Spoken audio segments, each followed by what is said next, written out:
రెండు వాక్య భాగములు నేను చదివి మీకు చూపిస్తాను. ఆదికాండము 3వ అధ్యాయము 14వ వచనం ఒకటి, మొదటి పేతురు పత్రిక 5వ అధ్యాయము 8వ వచనం ఒకటి. అందుకు దేవుడనే యెహోవా సర్పముతో, నీవు శపించబడిన దానవై నీవు బ్రతుకు దినములన్నీ మన్ను తిందువు. అదేవిధంగా మొదటి పేతురు 5వ అధ్యాయము 8వ వచనం చదువుతాం. మీ విరోధి అయిన అపవాది గర్జించే సింహము వలె ఎవరిని మృంగుతున్నా అని వెతుకుచూ తిరుగుచూ ఉన్నాడు. చదవబడినటువంటి రెండు వాక్య భాగాల్లో ఉన్నటువంటి సారాంశం ఏంటంటే, ఆదాములు పాపములో పడడానికి కారణమైనటువంటి పామును దేవుడు శపిస్తూ నువ్వు మట్టి తింటావు అని చెప్తున్నాడు. అదేవిధంగా మరి పేతురు పత్రికలో వ్రాయబడిన మాట ఏంటంటే, సాతాను గర్జించే సింహము వలె ఎవరిని మింగాలా అని చూస్తున్నాడంట.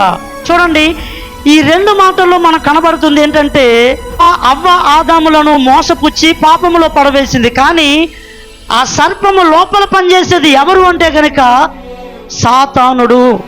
కాబట్టి ఇప్పుడు ఆ పాముకును అదేవిధంగా ఆ సాతానుకును మరి ఒక శాపాన్ని దేవుడు పెడతా ఉన్నాడు. అదేంటంటే, ఇక మీదట మీరు మన్ను తింటారు.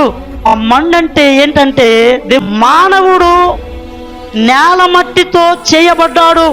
మట్టి అయినటువంటి మనిషిని సాతానుడు జీవితకాలము కూడా మృంగాలని, మనిషిని పడగొట్టాలని దేవుడు ఆ యొక్క సాతాన్ని ఒక రకంగా చెప్పాలంటే శపించాడు.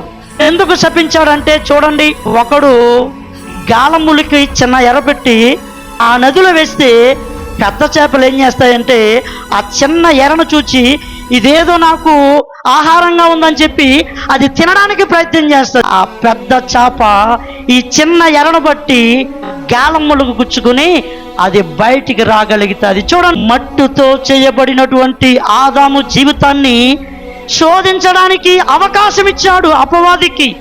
ఇక మీదట నువ్వు మన్ను తింటావు అని శపించాడు. దేవుని బిడ్డలారా, తన జీవిత కాలము కూడా ప్రతి మనిషిని శోధించడమే దానికి